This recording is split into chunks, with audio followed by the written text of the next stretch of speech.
As that bill makes its way through the Assembly, a Perry man who was threatening suicide died after a standoff with law enforcement Tuesday.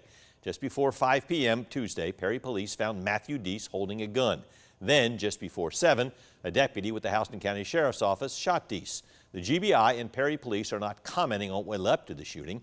The case did spark a conversation about whether law enforcement are properly trained to deal with mental illness.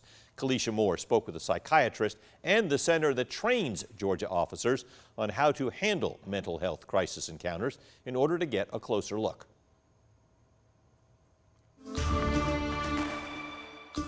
The GBI say Matthew Deese came outside of this home with a gun in hand. They say he refused to drop the weapon and then barricaded himself inside.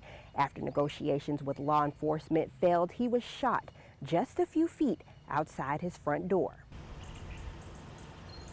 Henry says people need to listen to the police, while Kimberly says cops aren't properly trained on mental health matters. A lot of times we try to make a connection verbally with the individual and try to establish some type of rapport. Andy Garner helps train officers at the Georgia Public Safety Training Center.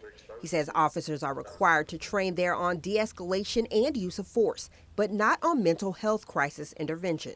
Garner says officers are protected through Georgia's Stand Your Ground law. If they feel like that they are in great bodily harm or receiving great bodily harm or receiving death or they're protecting someone else from that, then they should use the appropriate level of force. Suicide is a mental health crisis, and according to the Treatment Advocacy Center, people with untreated mental illnesses are 16 times more likely to be killed during a police encounter.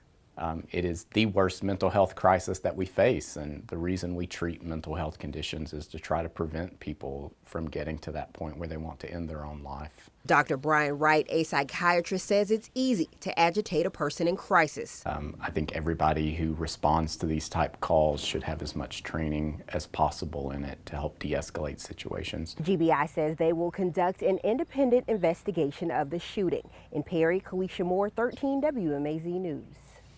The GBI says no officers were hurt in last night's standoff. The GBI will turn the case over to the Houston District Attorney, who will decide whether the shooting was justified.